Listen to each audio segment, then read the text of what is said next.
Live from the Ken and Valerie Baker studio at WHYY, this is Studio 2. On Monday, January 12th, welcome, friends, on Into the Program. I'm Cherry Gregg.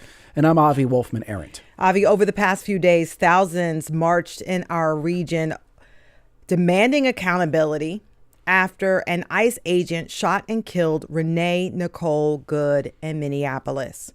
Good was a U.S. citizen. She was a mother, and her death has become a national flashpoint, with many questioning how Immigration, Customs, and Enforcement operates today. By the way, since Good shooting, ICE agents have shot 2 people in Portland, Oregon. All of this comes amid a historic expansion of ICE. Billions of dollars are pouring into that agency to hire more agents, purchase more weapons, but there are fewer guardrails and oversight. So today, we're going to peel back the layers. We have a really smart reporter who's on the show, who's been covering ICE and immigration issues in the U.S. for years. We're going to look at the origin of ICE, their jurisdiction, how they have changed under the Trump administration, and also what it looks like when ICE expands in local communities. And so we want to hear from you. What do you think local leaders should do if ICE ramps up in our area? You can give us a call. The number is 888-477-9499. The email is studio2@whyy.org. And if you're watching on Facebook or YouTube, put your comments in the chat. And we've seen ICE sort of go into Minneapolis, but they've also been in Chicago. They've also been in Los Angeles and other cities as well. The number one more time is 888-477-9499. The question, what do you think local leaders should do if ICE ramps up in our area?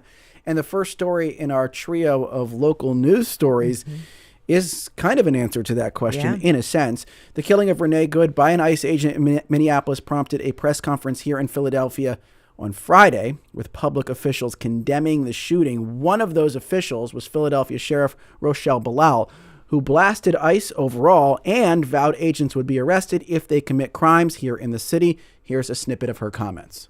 If any of them want to come in this city and commit a crime, you will not be able to hide. Nobody will wish you off. You don't want this smoke, because we will bring it to you. Now, those comments went viral all over the internet, millions of views, and even prompted a response from acting ICE Director Todd Lyons on Fox. Here's what Lyons had to say. We are out there trying to do a lawful law enforcement mission, and this rhetoric right here is pure example of what we're facing every day. And, you know, I'm not one for like big, banter or bluster, but my message to the sheriff is try it. Okay, well, that back and forth caused some confusion, Cherry, because the Philadelphia Sheriff's Office would not be responsible for arresting anyone committing a crime here in Philadelphia. The sheriff has a very limited role. It's an elected office in Philadelphia. It mostly revolves around the transport of prisoners and executing warrants. The Philadelphia Police Department, after those comments from the sheriff went viral, was apparently inundated with calls, so much so they put out their own statement clarifying that they are not associated with the sheriff's office. A quick disclosure, the Philadelphia Sheriff's Office has paid for underwriting on WHYY within the past year, so now we're up to speed, Jerry. Yeah, a reaction to Sheriff Bilal's comments have gotten mixed reviews. It felt like political theater to me, just because I got texts from folks all over the country. It's caused a lot of confusion. A lot of people don't really know what the sheriff's office does in Philadelphia. Understandably. They secure court buildings as well, in addition to the things you mentioned. And by the way, the mayor of the city of Philadelphia was on our show recently. We specifically asked her, why hasn't she been more vocal when it comes to ICE and some of the Trump, administration tactics? And she specifically said she didn't want to pick a fight. Her focus was on Philadelphia. And so the PPD has sort of followed suit. But, it seems like the sheriff's office isn't afraid to pick that fight. And I will say, it felt like the two law enforcement agencies had somewhat of a dispute, even though it wasn't a real dispute. But I feel like this just sort of fed into the confusion over whose jurisdiction is what. And we don't really need that, especially right now. Yeah, I mean, it's hard for the sheriff to control whether or not people from outside the region who don't know what the Yeah. sheriff does are going to receive these comments. You never know what's going to go viral. What it brought up for me is the fact that the sheriff locally has been under a lot of fire for corruption and mismanagement. There's a long list of allegations against Rochelle Bilal in her office specifically. And I think a lot of folks here who are frustrated with the sheriff's office were then frustrated that her comments were received so well by people outside the city. And to that, I mean, I think I somewhat shrug my shoulders and say that's politics today. Yeah, political theater. You can do a lot of things on a policy level that make a lot of people upset, but if you have one viral video, it tends to trump all of that, frankly. And that is the way politics works in 2026. Maybe it's the way politics has always worked. I don't know. But I understand people's frustration. At the same time, it doesn't surprise me at all, because people outside of these few counties here in southeastern Pennsylvania have no idea who she is and have no idea what she does. Yeah. Or that she has zero power to really arrest people for the reasons that it's implied. She didn't say she was going to arrest ICE, but there were some implications there. Yes. Second story today. New Jersey is the latest state to ban cell phones in public schools. Governor Phil Murphy signed a bill into law that will require school districts in the Garden State to bar students from using cell phones and other smart devices during school hours. And under the law, school districts now have 90 days to also develop guidelines on restricting the devices on buses and at school-sanctioned events. This new law goes into effect in the next academic school year. So I guess this August, September. But this is not a new issue in New Jersey. 86 districts had already gotten grants to support in-school bans on cell phones. So this is basically an expansion to all districts. And, you know, at the signing of the law, you know, Murphy, who's the outgoing governor now, says that, look, you know, the districts that had enacted these bans had, you know, kids were more focused. They had less anxiety. And guess what? They were actually talking to each other at school and not just stuck on their screens. Well, maybe they should ban it in the workplace then. Yeah. Oh, yeah. Well, our bosses Kids are might not like just, that. Kids are like, why just us, man? No, I mean, this is tons of momentum behind these bans. You're seeing it all over the country, not just in New Jersey. And Delaware's got something percolating as well. PA too. I just think we have reached a breaking point with sort of cell phones and their power to distract. It's not just in schools. I think a lot of the focus is in schools because that's a place where you can legislate. But I think society writ large, I think we've just reached this point where people are looking for answers. I don't know if these bans they're certainly not a silver bullet. Maybe they're an answer. But, you know, I just think we're all looking for some way to break our attachment to our phones. Yeah. And by the way, my niece is in high school, and her school, when she came to this high school, they had a no cell phones rule, and she actually loves it. And she was very, very happy that they had this because a lot of bullying happens online and things like that. So now they don't have to worry about people taking pictures, doing whatever. It's like at least for a few hours. At least while you're in school, you could just focus on school. And then the ultimate question there is sort of where will the legislative line be drawn? Like in Australia, they're going so far as to straight up ban some children from using social media at all, right? Will it end up ever going that far in this country? We'll see. Given the power of these social media platforms, and given the studies that are coming out, the results, the real research that's coming out. Story number 3. I love this one, Cher. I love it so much. I know you love this so much.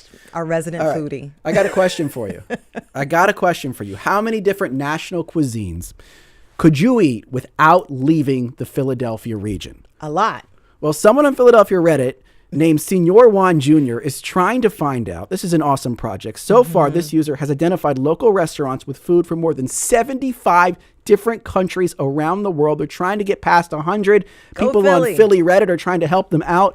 And it's amazing. There's an Afghan place in Center City, an Albanian spot in Mount Airy, Bangladeshi in North Philly, Tajikistani in Northeast Philly, Nicaraguan in South Philly. There's even a spot in West Philly that serves food from Mauritania. That is really, really cool. It's amazing. It's so amazing. Philly is an international. We're a heritage city, though. We're a heritage city. So I'm not surprised. And I feel like American food culture gets a bad rap, often deservedly so, processed foods, fast foods. But where else in the world could you go to the 6th largest city in a country and eat international foods from all over the world, more than 75 different countries around the world? I do think we're so blessed here to have so many different influences and so many different cuisines from all over the world. It's amazing. And it's amazing. It's one of the things that I think makes America unique. We're so international. We have people from all over the world living here in a city like Philadelphia. By the way, one of the places that I've been wanting to go to is Chateau Rouge, which serves Cameroonian French cuisine. That has been on my list. And I'm like, yes. And they have so many different places you can go. All right. And I feel like we're going to fill out that list. We're going to hit 100 plus. Me and you, we're going to all 100. Too. Yeah. By the way, we're going to eat our way across the world. By the way, the smallest country on the list, I think, is Cyprus. There is a Cypriot restaurant in Center City called Canela. Great spot. And Cyprus has fewer than 1 million people, and yet you can eat Cypriot food here in the city of brotherly love. How amazing is that? Yeah. Shifting focus now to our main segment today, we're going to be talking about ICE, the evolution of ICE, Immigration and Customs Enforcement. We want to hear from you. Give us a call, 888-477-9499, or email studio2@whyy.org.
Welcome back to Studio 2 here on WHYY. I'm Cherry Gregg.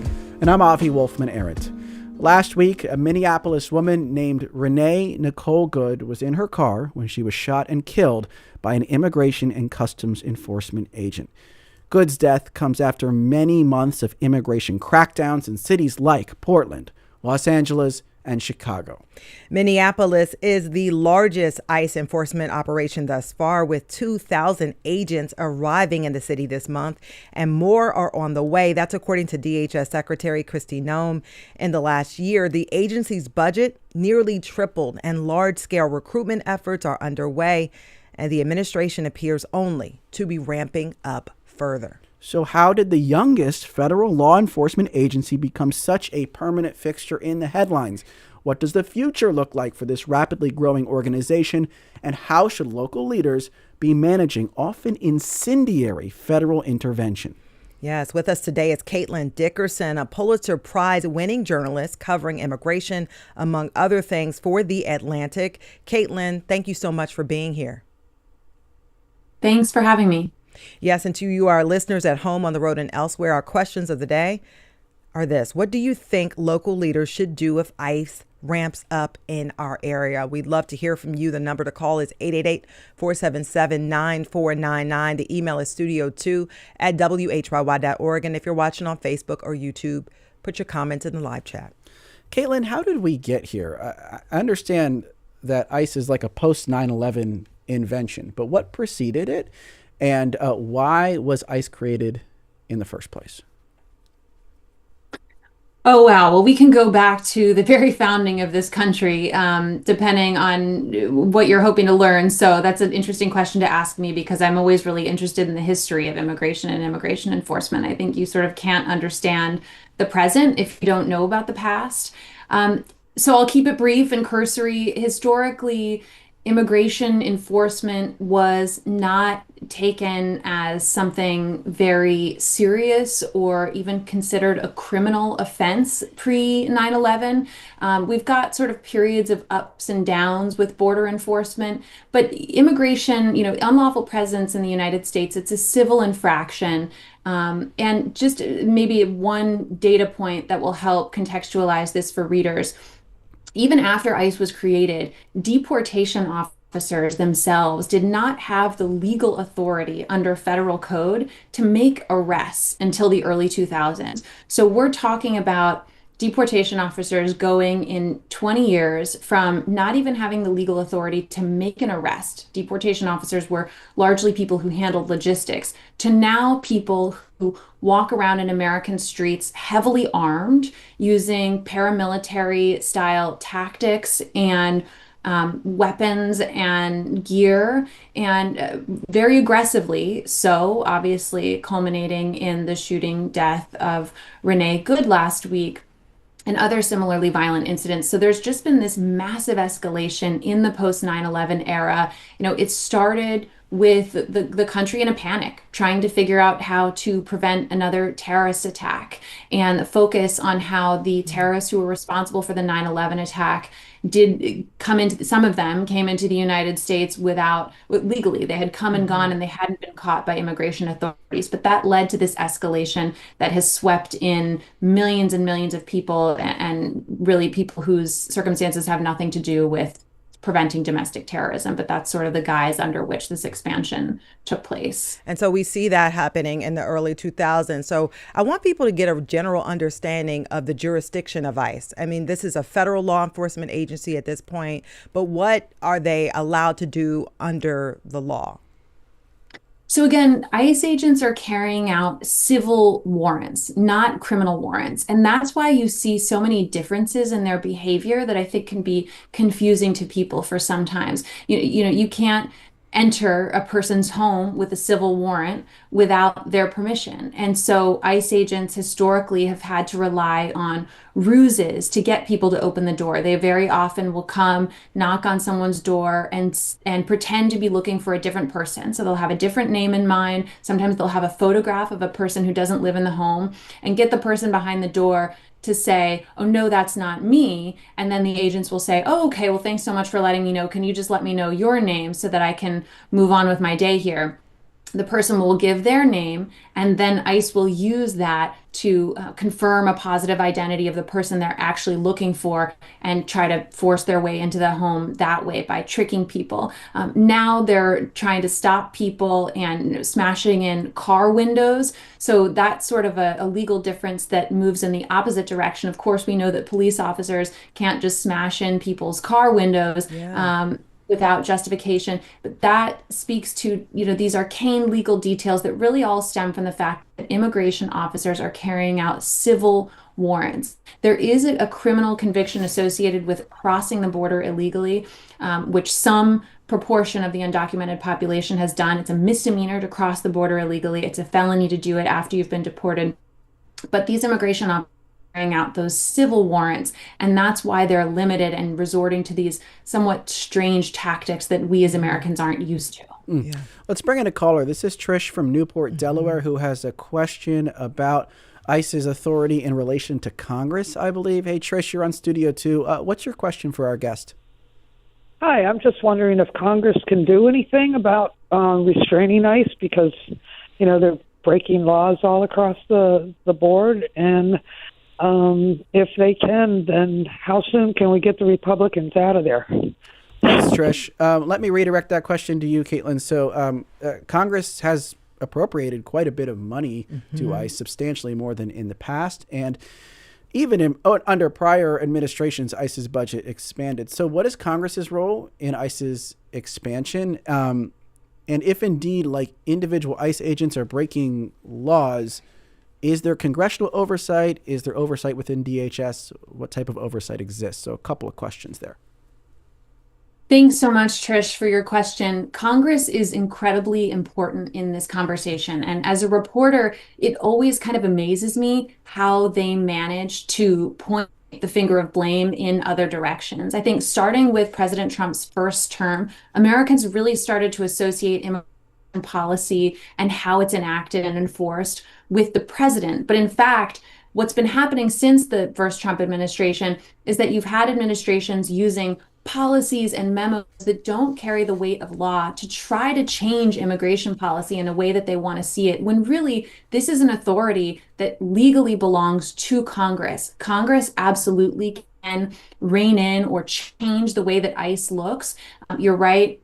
Avi just pointed out Congress gave over $170 billion to immigration enforcement earlier this year. That is an amount of money that is larger than the military budgets of every country in the world except for the United States and China. It more than tripled ICE's budget. And as I wrote at the time, it's important because this is an agency that has a long history of fiscal mismanagement and has been called out for mismanaging its money, for overspending and underdelivering, while having a history of health and safety problems in detention centers, of overuse of force in arrest techniques. These are problems that both Republicans and Democrats in Congress have pointed out ICE struggling with for many years, and yet handed this agency a massive pay increase. And important to note, there is no oversight, no additional oversight attached to that funding increase.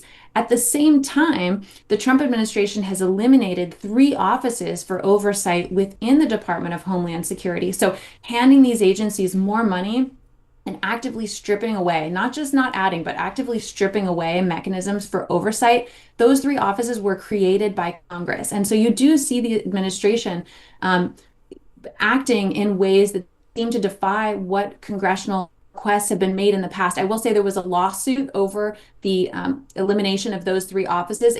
They have reopened with much, much smaller staffs of contractors who are inexperienced. So suffice it to say, Congress has a lot of power to influence the way that ICE works. And, I think what we're seeing right now is a metastasization and really an illustration of issues that have existed for a very long time. As we all know, Congress has been debating immigration reforms since the early 2000s and has not passed any meaningful reforms. And so these issues are all coming to a head now, because the fact is the laws were set by Congress and the Trump administration is enforcing those laws. There have been policies and memos designed to water them down, to protect certain groups and make them weaker. But if you look at the law itself, it really doesn't allow any wiggle room. If you're in the United States unlawfully, doesn't matter if you have no criminal record, if you have American citizen children, you're paying taxes, you're a contributing worker, you are eligible for deportation. And if Congress, if the public doesn't want that to be the case, it has to change through Congress. Yeah. And by the way, I want to remind our listeners of what our question of the day is. What do you think local leaders should do if ICE ramps up in our area? The number to call is 888-477-9499. The email is studio2@whyy.org. And if you're watching on YouTube or Facebook, you can drop a comment in the chat. And Caitlin, I want to sort of talk about ICE before the second Trump administration and the ICE that we're seeing now, because, I've covered immigration, local issues for years, and ICE has kind of always been here. We've seen ICE raids in different parts of our communities, but now it just feels like it's much more in your face and that the ICE presence is much larger. Can you sort of explain how the ramp up looks and why it feels so much more, confrontational now? Great question. You're completely right, Cherry. The look and feel and behavior of ICE has changed really dramatically. So there are a couple things to account for that. One is that you just have far more boots on the ground. So it's not just ICE who's carrying out immigration arrests. A lot of your listeners will know the administration has detailed large numbers of Border Patrol agents who are not used to working in American cities. They're used to working in the border region, sending them into communities to carry out arrests. You have people, I've seen officers outside who wearing vests saying BORTAC. BORTAC is a tactical unit that tends to do, for example, like a drug bust in a stash house full of people and weapons. And these are the types of folks that you now have being sent out on the street to do regular street arrests of people who have no criminal record, no experience with the criminal justice system at all, who've been in the United States for years or decades, who are working, these really heavily militarized and inexperienced officers. And then you also have, of course, a hiring spree that's going on and lots of new people. So there are just a lot more boots on the ground, and that's why immigration enforcement looks different. But the other thing is the way that these government officials are going about the enforcement. So historically, the goal for ICE when carrying out arrests was to make them, as you can imagine, this is sort of common sense, as quick, as sort of seamless and unchaotic as possible. And so that was, done through going to people in their homes. I described that scenario earlier where they would go to someone's house, try to arrest them there, try to do it, and this is really hard for families. They would often go in early in the morning when the kids are still sleeping, and, they would arrest people at 5 or 6 a.m. before they headed out to work, which is obviously, I don't want to discount how disturbing that is to wake up in the morning and your mother or father is gone. But for example, that is how ICE used to go about making arrests. Now they're trying to make a show of it. And that's the other reason why it feels so different. They're trying to put forward this social media campaign. The administration really wants to push self-deportations, getting people to leave on their own. And they feel that critical to that is showing people just how awful it's going to be if you do end up encountering ICE. And so they're I think they're saying two things. I've heard the administration calling on the progressives and the Democrats to try to lower the temperature on rhetoric, but I think in reality they're welcoming the drama, they're welcoming the chaos, and those situations become dangerous. We've seen at least, and I think more than 11 people shot at by ICE officers during this administration. I think the most recent maximum for an entire year I'd heard of was 5, and that was a high year. So that's why enforcement looks different, and I think will continue to look different because it is different. Yeah. So you got to this idea of what the goal might be. One potential goal is deterrence. Right now, border crossings at a very, very low level. So perhaps that's working, or it's worked sufficiently and there's no need to do anything more. You said another goal might be self-deportation. Is there any evidence that this uptick in very visible arrests and detentions has encouraged people to self-deport? I think people are leaving. I mean, the administration has thrown out very high numbers. I want to say at one point they said 2 million undocumented immigrants had left the United States.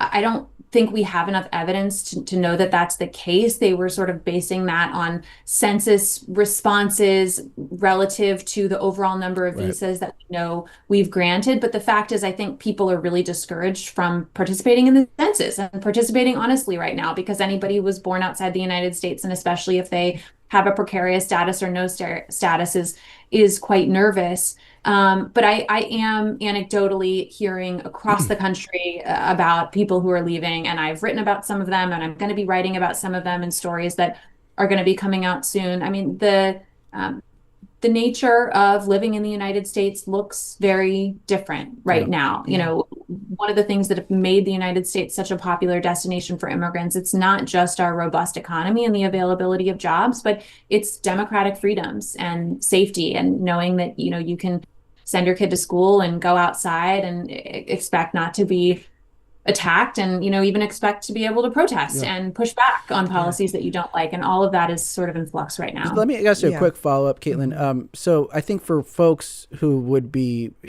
in support of what the administration is doing, they would say, look, there's 10 million plus people who are here undocumented.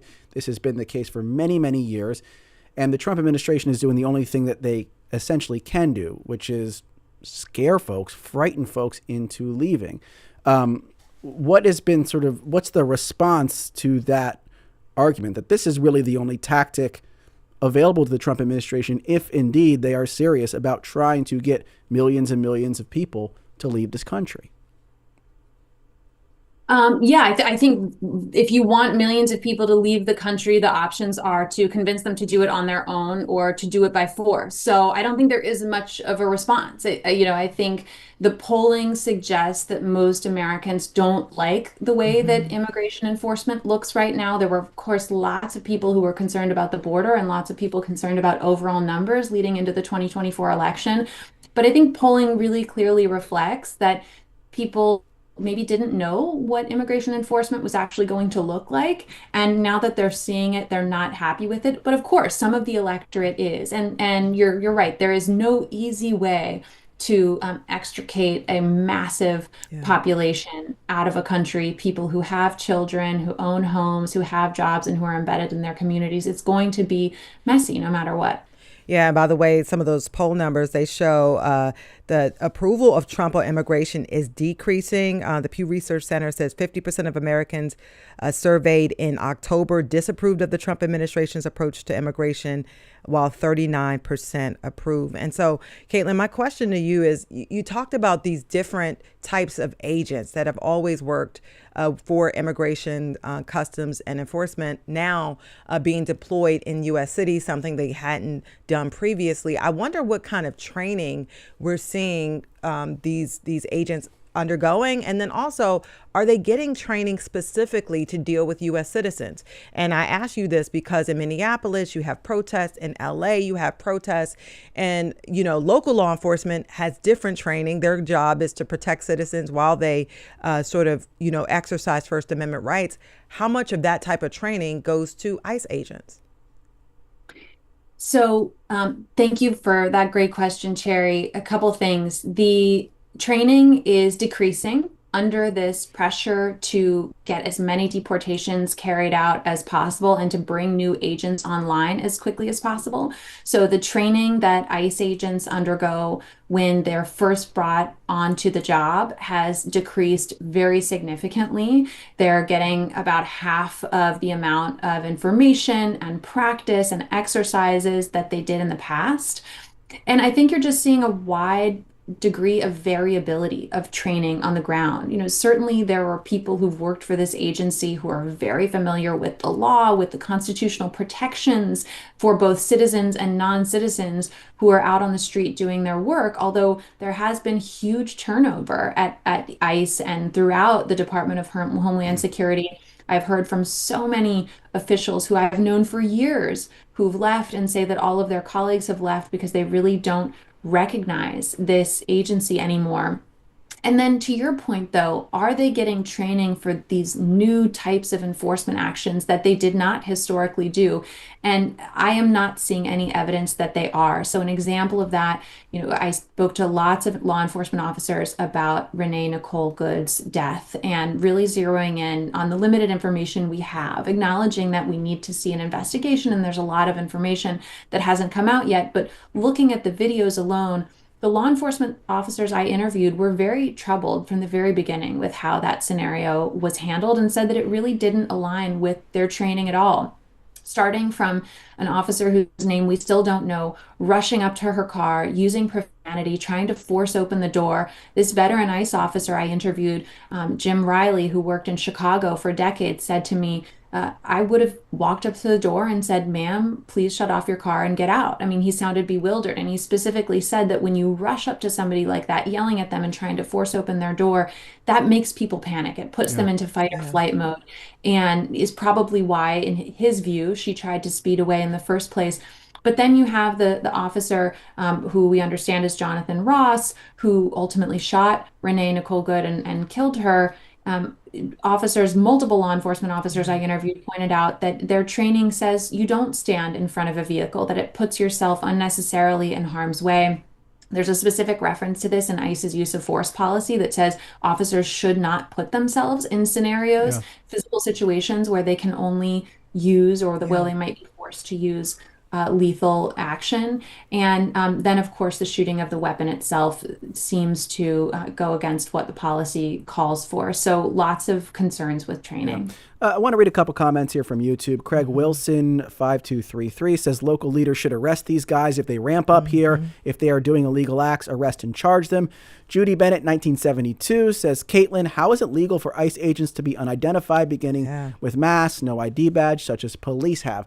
I think there's some confusion here about whether or not what ICE agents are doing is simply morally repugnant to some people or whether it is actually illegal. From what you've seen out there, the various videos out there, are you seeing illegal conduct by ICE? Are you seeing simply conduct that repulses people morally?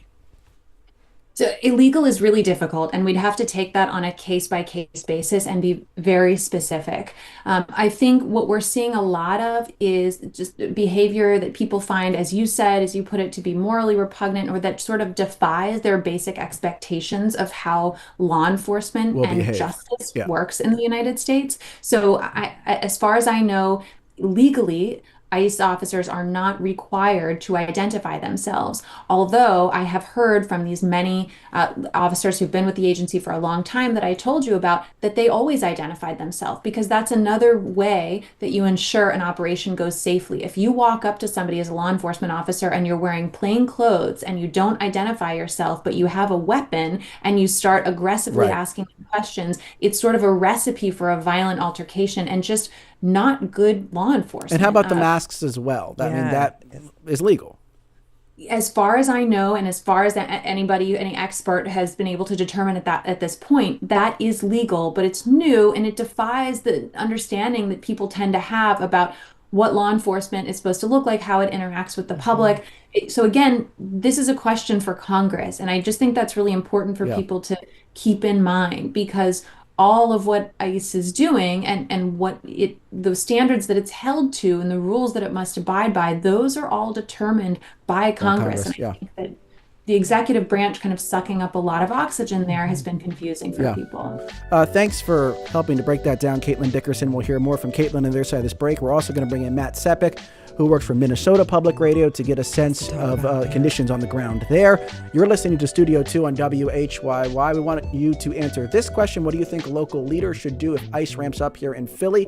Give us a call, 888-477-9499.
And welcome back to Studio 2 here on WHYY. I'm Cherry Gregg. And I'm Avi Wolfman-Arendt. We've been talking to Caitlin Dickerson, a reporter covering immigration for The Atlantic, about the evolution of the Immigration and Customs Enforcement Agency under Trump. And now we'd like to bring in another guest. Matt Sepik is a courts and legal affairs reporter for Minnesota Public Radio. He has been covering the immigration crackdown in Minnesota and the fallout from Renee Nicole Good's death. Matt, welcome to Studio 2. Glad to join you. We'd like to hear from you listening as well. What do you think local leaders in our area should do if ICE ramps up? Give us a call, 888-477-9499. You can email studio2@whyy.org. If you're watching on YouTube or Facebook, drop a comment in the chat. Yeah, we have a caller on the line, but we're going to get to them in just a moment because, Matt, we got to ask you, you've been on the ground in Minneapolis since Renee Good's shooting. Could you sort of describe the energy, the vibes in Minnesota among the public and law enforcement as folks deal with the aftermath? Well, there's certainly a lot of fear and anger on the part of the public. There have been many large protests in the streets. Certainly last Wednesday, after Renee Good's killing in South Minneapolis, there were thousands of people who came out for a vigil. There have been other protests in the subsequent days, including at the Minnesota State Capitol. And it's important to note these have been largely very peaceful gatherings. There were a few people arrested for property damage, actually around 30 people a few nights ago here in downtown Minneapolis, people protesting outside a hotel where they believed ICE agents were staying. But other than that, these demonstrations have been peaceful, and people have been largely abiding by the admonitions from Governor Tim Walz and Mayor Jacob Frey to stay peaceful and not give the Trump administration, in their words, the show that they are looking for. Yeah. And by the way, my second part of that question was law enforcement. What's been the vibe? Because, typically this is a law enforcement issue, but you have another agency coming in. Have you seen any tension there between federal agents and local law enforcement? Well, the main point of tension was the investigation into the shooting of Renee Good. Initially on Wednesday after it happened, the Bureau of Criminal Apprehension said that it would be working on a joint investigation with the FBI. And that's typically what we see in these cases. We saw it last summer following the assassination of Melissa Hortman and her husband, and the school and church shooting at Annunciation Catholic Church in August. Those were joint state and federal investigations. Both agencies brought all their resources to bear, as they do whenever there is a high-profile critical incident. It is a very big deal that is not happening here now. We learned on Thursday from the BCA Superintendent Drew Evans that they were pulling out of the investigation because the FBI declined to share evidence. It is not sharing evidence with the state investigators, so some tension there. Police have, here in Minneapolis, on the streets, have been out to essentially prevent property damage and things from escalating into violence. And so far, the great blessing that I can report is that has been largely successful. As I say, around 30 people arrested the other night, but that has been the extent of it. A few $1,000s in property damage, graffiti, broken windows, and the like. How have people been responding at the grassroots level on the ground when ICE is carrying out various enforcement actions around the region? Is it just people sort of in an informal way whipping out cell phones and filming? Is there something more organized where people are trying to say, like, hey, give us a heads up when something is happening? A sort of a predetermined group of people will go and try to document that. Like, what's been the sort of local citizen response to the specific enforcement actions that you've seen around the region?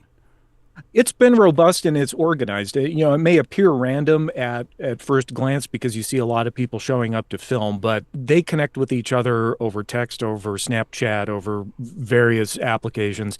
And if there is an ICE raid in a particular neighborhood, people show up and film. In fact, I spoke with a couple late last night who heard about something happening in their neighborhood in North Minneapolis. They parked a good distance away. They did not want a repeat of the situation that we saw on Wednesday. They walked up and filmed and told me there's video of this that the Associated Press has published of about 30 plus people gathered around this house as agents went to arrest a man in the house. And I apologize for kind of burying the lead on this. They went in without a judicial warrant. They broke down the door of a home in North Minneapolis, searching for what I later learned to be a 38-year-old man. I'm not sure what the grounds were for arresting him. I see that he has a few traffic violations. and I don't know where he's from, presumably someone from overseas, maybe overstayed a visa. We don't know at this point.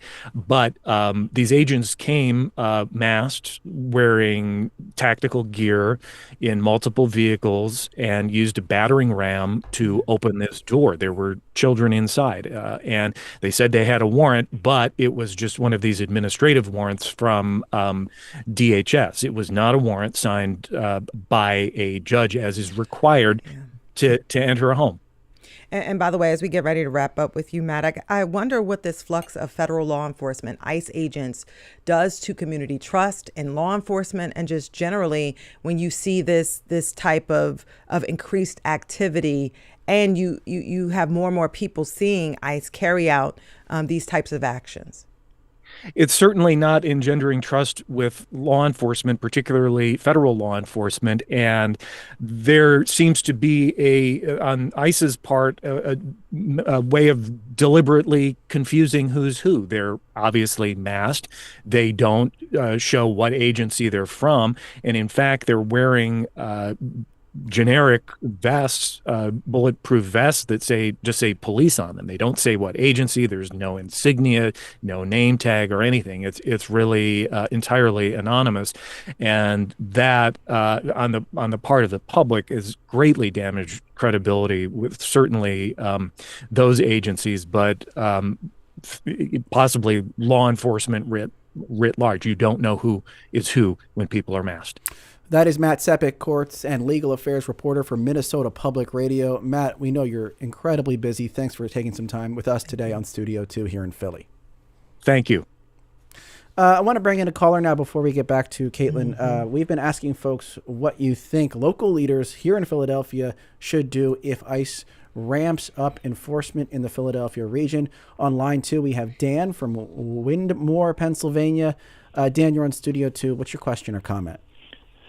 I think that the local officials right now should have federal lawsuits already drafted to be filed if necessary, and they ought to be in touch with Congress people.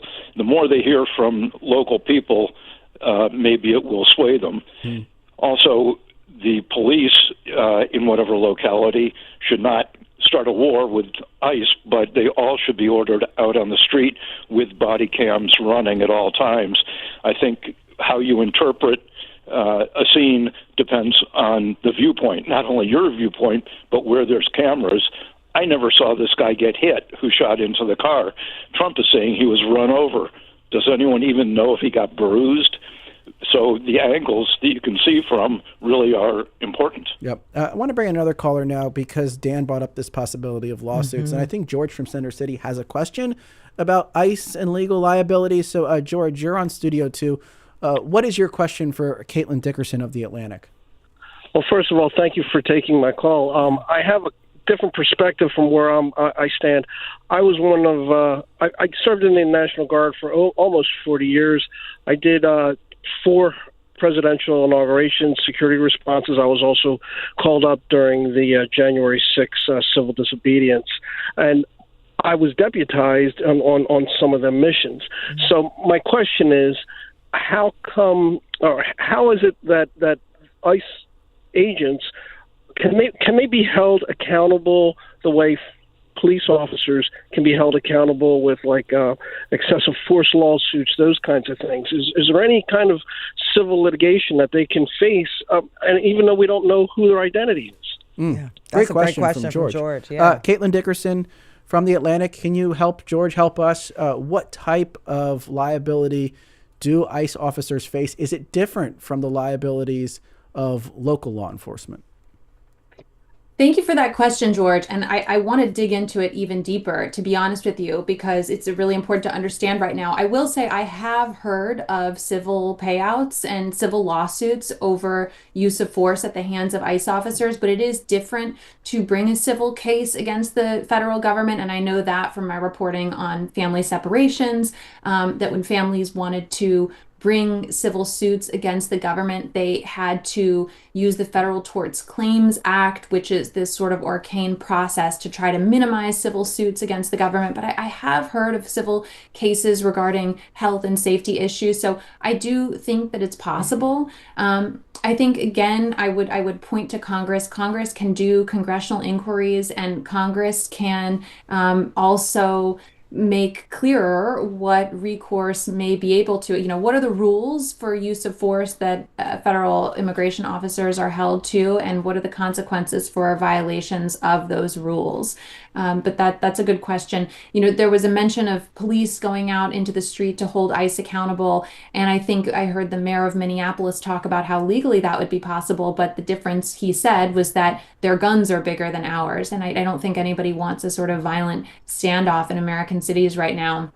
But at the same time, this escalation seems to be untenable for some communities. So again, I just keep going back to Congress, and I know I sound like a broken record, but it's because civil disobedience has an important history in the United States, obviously, but there are lots of focus on ICE, and there's lots of focus on being in the streets and photographing and videoing ICE. And I think, for accountability reasons, as a journalist, I can see the appeal there, because we want to know what's happening, and we know that we're not always getting the full answer. So, I can definitely see the intention there.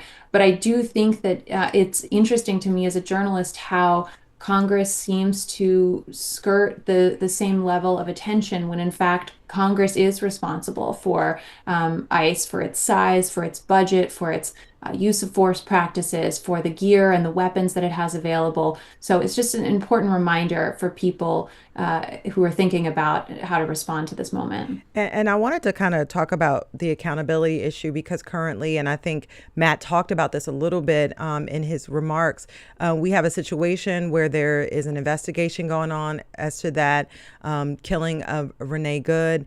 And I just wonder, when you have a situation where the state would normally participate in the investigation and they're not, and that we also have a lack of accountability because some of the oversight functions have been stripped from ICE. Your thoughts on how public perception, lawmaker perception, everybody's perception of this investigation, and I guess investigations that could take place throughout ICE's execution of actions. Just your thoughts on that as we only have a couple minutes left in the show. But I just really wonder about, the investigation arm and what it looks like given the lack of oversight. So the investigative bodies within the Department of Homeland Security to hold to account anyone who is responsible for an overuse of force, even a potentially fatal one, and also to look at policies that would be intended to prevent anything like this from ever happening again. Those bodies have been stripped away really dramatically. We've heard the Trump administration sort of already render its verdict about the legitimacy of this shooting in their view before the investigation has been completed, before any investigative findings that have been processed and shared with the public in a formal way. I mean, within hours, in fact, the administration sort of rendered its verdict. And so I think we can expect to see a real disconnect here, because we do have video evidence of a lot of what's happening in the streets right now, and lots of people feeling like there is a disconnect between what they're being told is happening and what they're seeing with their own eyes. And I do think that that's a reflection of those oversight bodies being shrunken down to a sort of unfamiliar size or eliminated completely. But we're about to wrap up, Caitlin, but real quick, a lot of folks out there want to abolish ICE altogether. If not ICE, then what? What would be a sort of potential replacement? I don't think that's a question you can answer quickly. Sorry, Avi. I mean, ICE is all we've had since 2003.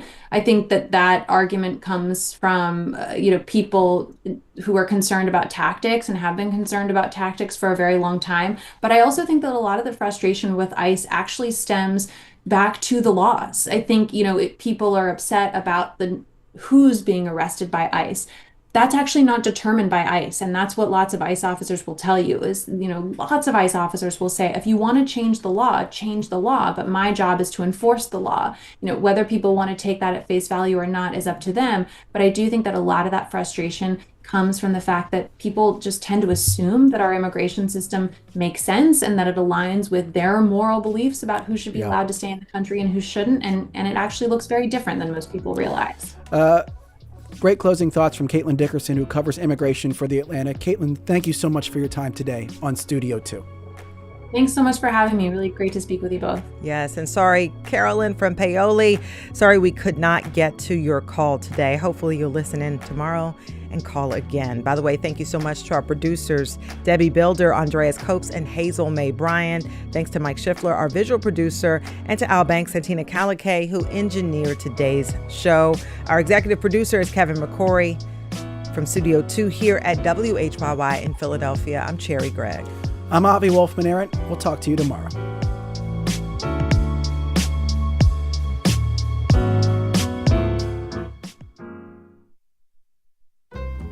And tomorrow at noon, should transgender athletes be allowed to compete in women's and girls' sports? The U.S. Supreme Court will hear 2 cases tomorrow testing the constitutionality of state bans, and we will preview the arguments on each side of that debate. Yes, and hopefully you'll call in and offer your comments. By the way, don't forget to follow us on Instagram. The account is WHYY. And be sure to like and subscribe Studio 2 on your podcast app. Coming up next is Here and Now. We'll see you on the radio tomorrow.